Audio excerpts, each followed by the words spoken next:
बहुत समय पहले मालवांचल राज्य के बीचों बीच बसा हुआ एक छोटा सा शांत और हरा भरा गांव था। गांव चारों ओर से खेतों, कच्ची पगडंडियों और पुराने पीपल के पेड़ों से घिरा हुआ था। सुबह होते ही गांव में बैलों की घंटियों की आवाज गूंजने लगती थी और सूरज की किरणें खेतों पर पड़ते ही मिट्टी सुनहरी दिखाई देने लगती थी। उसी गांव में रामू नाम का एक किसान रहता था। रामू के पास ज्यादा जमीन नहीं थी, न ही उसके पास धन दौलत का कोई भंडार था, लेकिन उसकी पहचान उसकी मेहनत, सच्चाई और ईमानदारी थी। गांव में जब भी किसी को मदद की जरूरत पड़ती, रामू सबसे पहले आगे खड़ा दिखाई देता।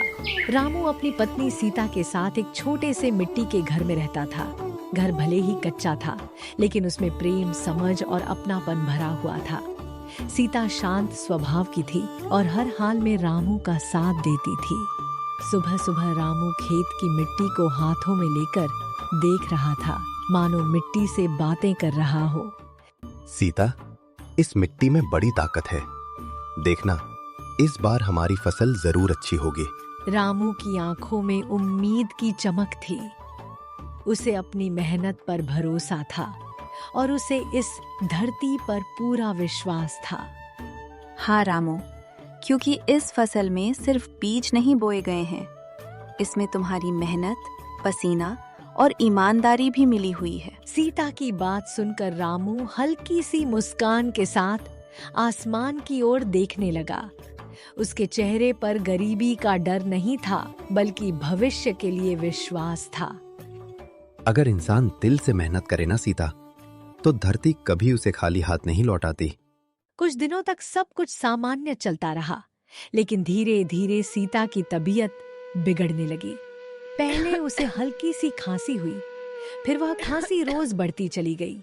रात के सन्नाटे में उसकी खांसी की आवाज पूरे घर में गूंजने लगी। सीता काम करते करते थकने लगी थी और उसका चेहरा दिन ब दिन पीला पड़ता जा रहा था। एक शाम जब रामू खेत से लौटा तो उसने देखा कि सीता चूल्हे के पास बैठी बैठी खांस रही थी और पानी का घड़ा उसके हाथ से छूटते छूटते बचा। सीता, संभल कर, तुम्हारी खांसी तो अब बहुत बढ़ गई है। मुझे बिल्कुल अच्छा नहीं लग रहा। रामू ने सीता के माथे पर हाथ रखा। उसका माथा गर्म था। रामू की आंखों में चिंता साफ दिखाई देने लगी। सच बताओ सीता, तुम्हें कमजोरी भी महसूस हो रही है ना? थोड़ी सी थकान है बस, खेत का काम ज्यादा हो गया होगा।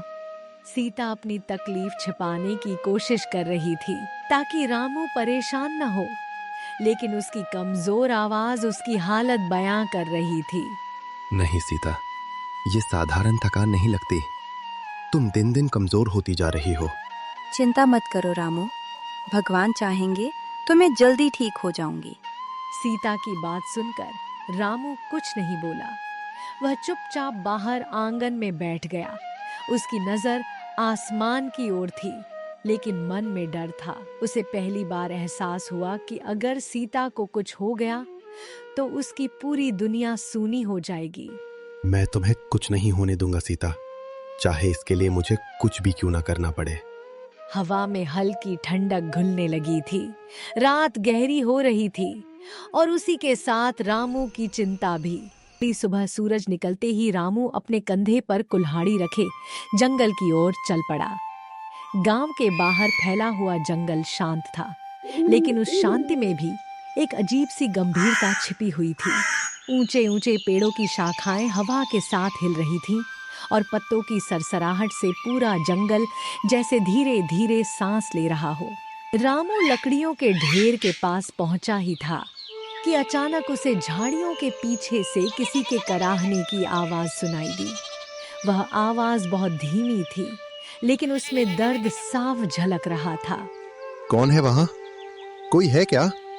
रामू सावधानी से झाड़ियों के पास गया। उसने पत्तों को हटाया तो उसका दिल एक पल के लिए रुक गया। झाड़ियों के बीच एक छोटा बकरी का बच्चा पड़ा था। उसका एक पैर बुरी तरह जख्मी था। खून मिट्टी में मिल चुका था और उसकी आंखों में डर और पीड़ा साफ दिखाई दे रही थी। बकरी का बच्चा उठने की कोशिश करता, लेकिन दर्द के कारण फिर गिर जाता। उसकी हल्की हल्की सिसकियां पूरे जंगल को और भी उदास बना रही थीं। अरे बेचारे, डर मत, मैं तुम्हें कुछ नहीं होने दूंगा। रामू ने अपनी कुल्हाड़ी एक ओर रख दी और धीरे धीरे बकरी के बच्चे के पास बैठ गया। उसने अपने हाथ से उसका सिर सहलाया। बकरी का बच्चा डर से कांप रहा था, लेकिन रामू के स्पर्श में उसे अपनापन महसूस हुआ। किसने तुम्हें इतना घायल कर दिया? तुम तो बहुत छोटे हो। रामू ने अपनी धोती का एक हिस्सा फाड़ा और बड़े ध्यान से बकरी के घायल पैर पर बांध दिया ताकि खून रुक सके। जंगल में बैठे उस पल रामू को यह बिल्कुल नहीं लगा कि वह किसी जानवर के पास है। उसे बस एक दुखी और असहाय जीव दिखाई दे रहा था। जब तक मैं हूं, तुम अकेले नहीं हो। जैसे ही रामू बकरी के बच्चे के पास बैठा था, अचानक जंगल की हवा थम सी गई। पत्तों की सरसराहट रुक गई और वातावरण में एक गहरी शांति फैल गई। तभी जंगल की पगडंडी से एक सफेद वस्त्रधारी साधु बाबा धीरे धीरे चलते हुए सामने आए। उनके चेहरे पर अजीब सी चमक थी और आंखों में करुणा। प्रणाम बाबा। रामू, घबराओ मत, मैं जानता हूं कि तुम क्या कर रहे हो। रामू, तुम बहुत दयालु इंसान हो। आज भी बहुत कम लोग ऐसे हैं जो किसी बेसहारा जीव के दर्द को अपना दर्द समझते हैं। याद रखना, तुम्हारी ये करुणा कभी व्यर्थ नहीं जाएगी। इतना कहकर साधु बाबा धीमी आवाज में मंत्र पढ़ने लगे। कुछ ही पलों में उसके जख्म भरने लगे, खून रुक गया और वह धीरे धीरे खड़ा हो गया। उसके शरीर में अब कोई डर नहीं था, बल्कि नई ताकत दिखाई दे रही थी। धन्यवाद दोस्त, अगर तुम ना होते तो शायद मैं बच नहीं पाता। रामू घबरा कर पीछे हट गया। अरे, तुम बोल सकते हो? हाँ, तुम्हारी दया और साधु बाबा के आशीर्वाद से मुझे ये शक्ति मिली है। अब मैं तुम्हारी भाषा समझ सकता हूँ और बोल भी सकता हूँ। रामू कुछ पल तक चुप रहा। उसके लिए यह सब किसी सपने जैसा था। बाबा, ये सब कैसे संभव हुआ? जब किसी का हृदय शुद्ध होता है तो प्रकृति स्वयं चमत्कार करती है। इतना कहकर साधु बाबा चले गए। रामू और नीलू एक दूसरे को देखते रह गए। उन्हें पता नहीं था कि यह मुलाकात उनकी जिंदगी की सबसे बड़ी दोस्ती की शुरुआत थी। अगर तुम चाहो तो मेरे साथ रह सकते हो। हाँ, मैं तुम्हारा दोस्त बनना चाहता हूँ। तो आज से तुम्हारा नाम नीलू। रामू नीलू को अपने साथ लेकर घर पहुंचा। सीता जैसे ही आंगन में आई, नीलू को देखकर एक पल के लिए चौंक गई। रामू, ये... घबराओ मत सीता, ये नीलू है। जंगल में घायल था, मैंने इसकी मदद की। नीलू धीरे धीरे आगे बढ़ा और आदर से सिर झुका दिया। नमस्ते माता। नीलू की आवाज सुनते ही सीता का डर मिट गया। उसके चेहरे पर हैरानी के साथ एक नरम मुस्कान आ गई। सीता ने पास रखे मटके से थोड़ा पानी निकाला और नीलू की ओर बढ़ाया। नीलू ने कृतज्ञता से उसकी ओर देखा। धन्यवाद माता। अरे, ये तो बहुत समझदार है। आज से ये भी हमारे साथ ही रहेगा। सीता ने बिना कुछ कहे सिर हिला दिया। उसने मन ही मन समझ लिया था कि यह मुलाकात सिर्फ संयोग नहीं थी। दिन धीरे धीरे बीतने लगे। सूरज हर सुबह खेतों पर सुनहरी रोशनी बिखेरता और रामू अपने खेत में काम करने निकल पड़ता। अब वह अकेला नहीं होता था, नीलू भी उसके साथ साथ चलता। रामू, आज मिट्टी कुछ भारी लग रही है। लगता है तू अब सच्चा किसान बन गया है। नीलू यह सुनकर खुशी से अपनी पूंछ हिलाने लगा।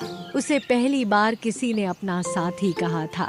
पहले मुझे सिर्फ जंगल की राहें आती थी, अब मुझे मेहनत का रास्ता भी अच्छा लगने लगा है। मेहनत में ही असली खुशी होती है दोस्त।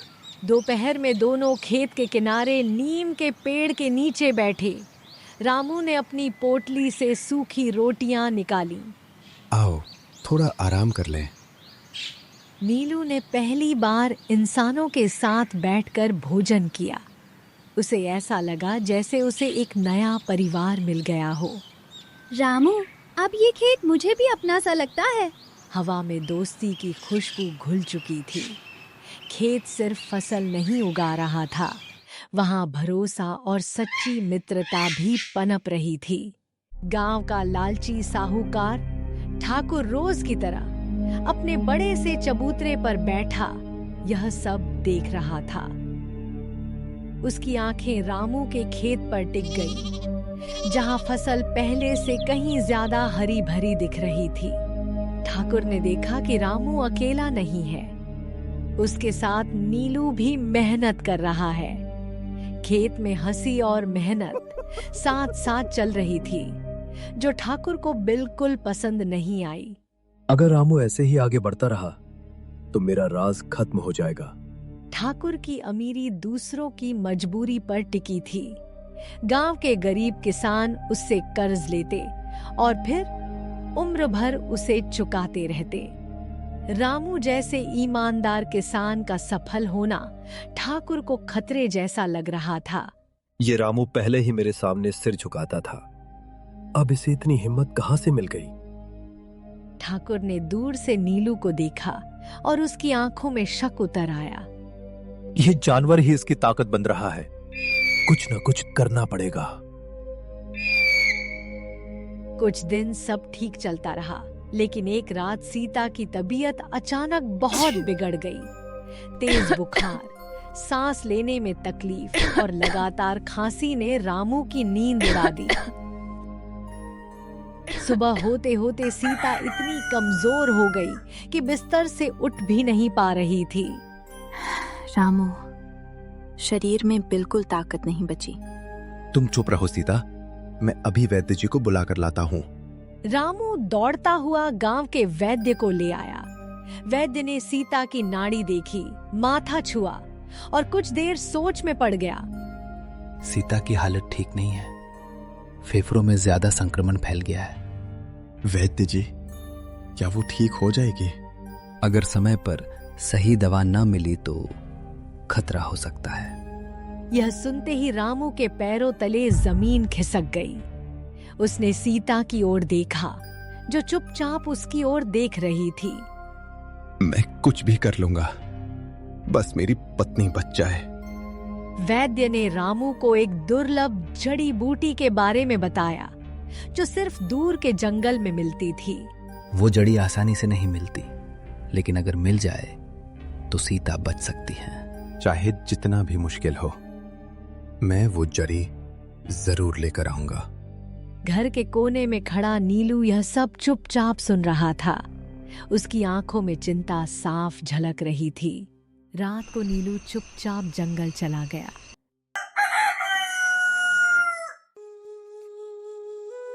लो रामू, यही वो जड़ी बूटी है, इसे माता को खिला दो। तुम्हारा बहुत बहुत शुक्रिया दोस्त। जड़ी बूटी से सीता पूरी तरह ठीक हो गई। कुछ दिनों बाद बीज बोए गए और खेत में अद्भुत फसल उगी। ऐसी फसल हमने कभी नहीं देखी। एक दिन रामू ने गांव के लोगों को पीपल के पेड़ के नीचे इकट्ठा किया। आज मैं यहाँ अपने लिए नहीं, आप सबके लिए खड़ा हूँ। लोग एक दूसरे का चेहरा देखने लगे। उन्हें यकीन नहीं हो रहा था कि रामू क्या कहने वाला है। अब मैं उन सब की मदद करूंगा जो कर्ज में दबे हैं, लेकिन दान की तरह नहीं, मेहनत और आत्मसम्मान के साथ। रामू ने साफ कहा कि वह लोगों का कर्ज चुकाने में मदद करेगा, लेकिन साथ ही उन्हें खेती, बीज और काम के साधन भी देगा, ताकि वे दोबारा किसी साहूकार के जाल में न फंसे। रामू, आज तक किसी ने हमसे ऐसे बात नहीं की। तुमने हमें भी इंसान समझा। धन्यवाद रामू। धन्यवाद। मुझे मत दीजिए। अगर मदद करनी है तो एक दूसरे का साथ दीजिए। गुस्से में ठाकुर ने हमला करवा दिया। आज रामू का अंत होगा। शाम का समय था। गांव की गलियां लगभग सुनसान थीं। रामू अकेला खेत से लौट रहा था। तभी अंधेरे में छिपे कुछ लोग अचानक उस पर टूट पड़े। रामू कुछ समझ पाता उससे पहले ही एक बार उसकी ओर बढ़ा। तुम लोग कौन हो और मुझे क्यों मार रहे हो? उसी पल नीलू ने खतरे को भांप लिया। बिना एक पल सोचे वह रामू और हमलावरों के बीच कूद पड़ा। नीलू, नहीं! वार नीलू को लगा। वह लड़खड़ा गया, लेकिन फिर भी रामू के सामने दीवार बनकर खड़ा रहा। सच्चा दोस्त वही होता है जो रक्षा करे। नीलू की आंखों में दर्द था, लेकिन कोई डर नहीं। उसने रामू की ओर देखा, जैसे कहना चाहता हो, तुम सुरक्षित रहो, बस यही काफी है। मैंने तुम्हें बचाया था नीलू, आज तुमने मेरी जान बचा ली। हमलावर पीछे हट गए। गली में सन्नाटा फैल गया। रामू नीलू को थामे घुटनों के बल बैठ गया।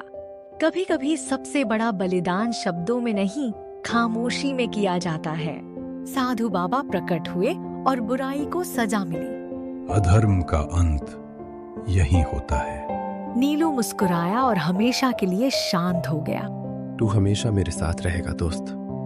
रामू ने नीलू की याद में एक पेड़ लगाया। आज भी गांव वाले कहते हैं, सच्ची दोस्ती कभी मरती नहीं। दोस्तों, पूरी कहानी देखने के लिए आप सभी का दिल से धन्यवाद। हमें उम्मीद है कि आपको ये कहानी जरूर पसंद आई होगी। आपको ये कहानी कैसी लगी हमें कमेंट करके जरूर बताइए।